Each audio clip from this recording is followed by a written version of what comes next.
Estamos vivendo este tempo bonito da igreja, o tempo comum, em que nos revestimos de verde, a cor da esperança.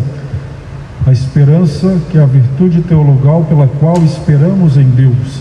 Existem 3 virtudes teologais: fé, esperança e caridade. Pela esperança, eu e você somos convidados a olhar para as nossas realidades, às vezes as mais duras, as mais difíceis, e dizer: Senhor, eu confio em vós. Senhor, eu acredito na tua promessa para a minha vida, para a minha família. Senhor, eu deposito toda a minha confiança em ti. É isso que Deus espera de nós, um ato de esperança. Interessante, não há redundância. Deus que espera de nós, que devemos esperar em Deus. E o que Deus espera de nós? Que também cumpramos a nossa missão e façamos a vontade dele em nossa vida. É isso que o Senhor quer de nós todos.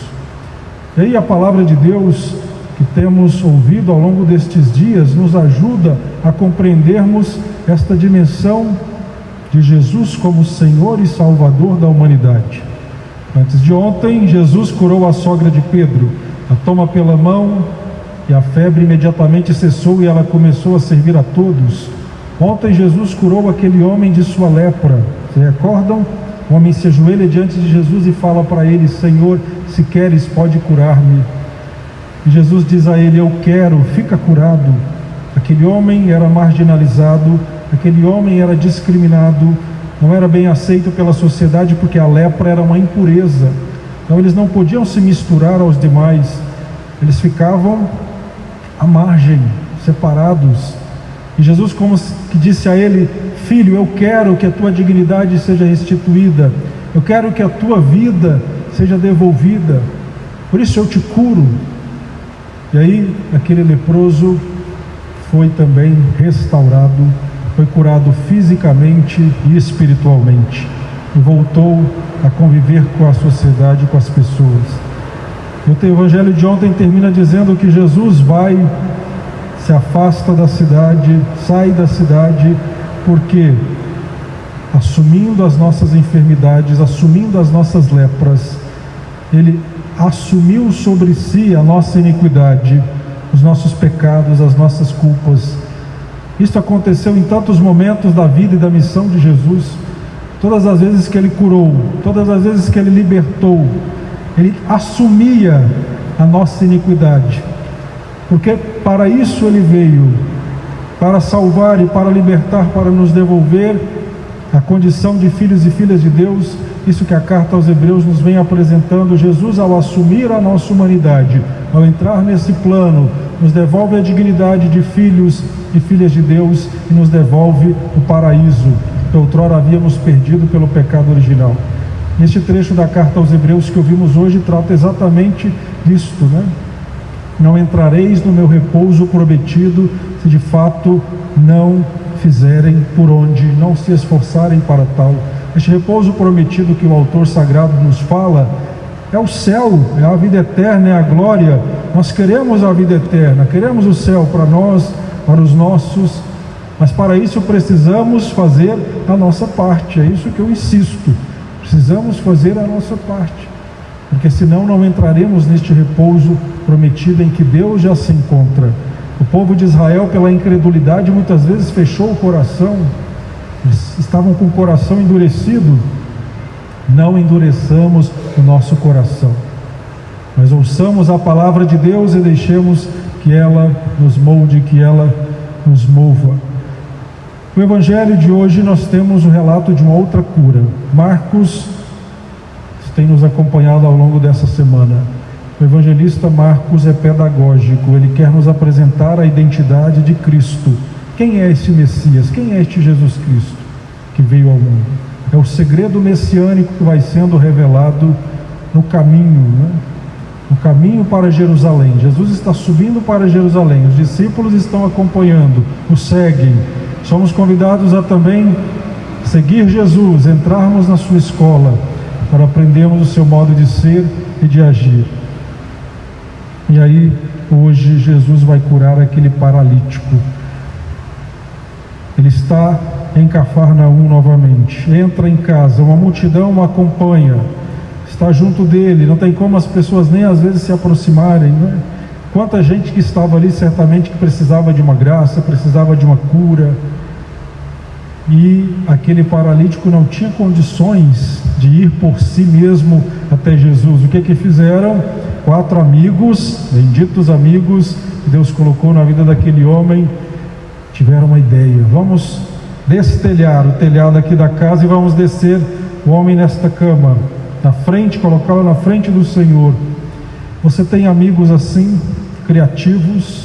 Você tem amigos que te levam para Jesus? Uma reflexão que o Evangelho convida-nos a fazer.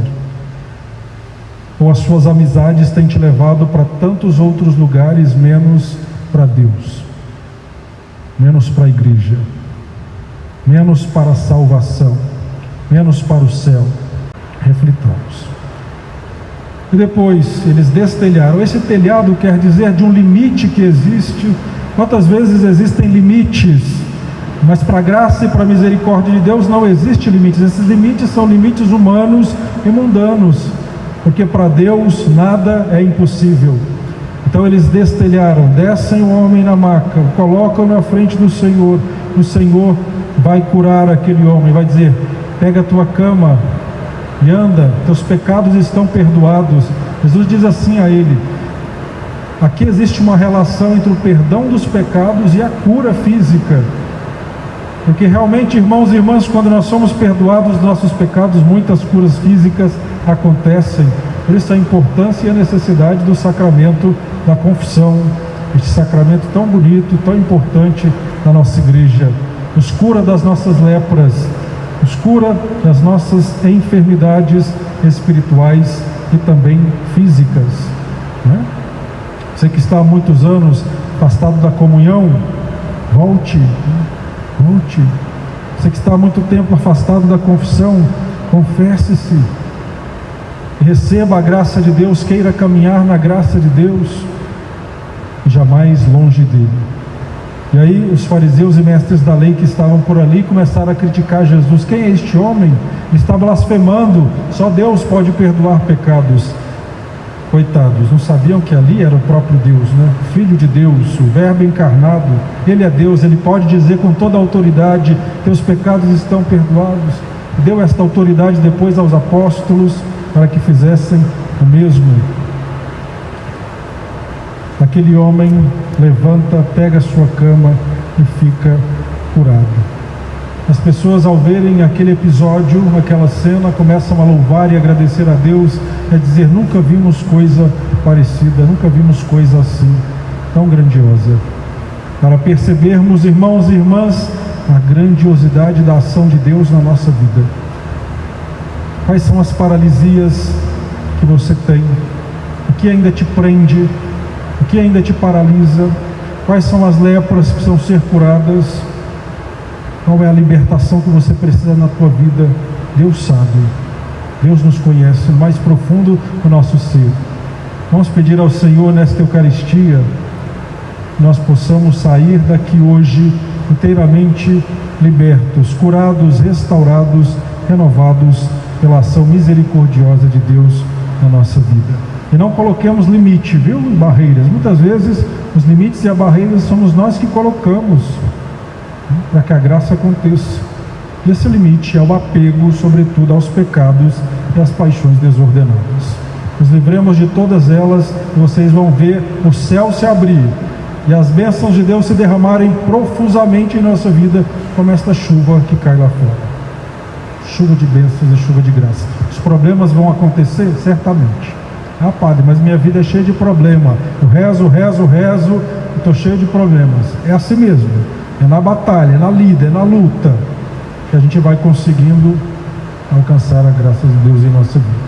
Não desistamos, não desanimemos. E como aqueles amigos que levaram o paralítico até Jesus, sejamos criativos também na nossa missão. Sejamos criativos na nossa maneira de evangelizar, de anunciar a palavra, de anunciar a Jesus a todos e todas que precisam ainda conhecê-lo e fazer uma experiência transformadora com ele. Que a graça de Deus nos acompanhe.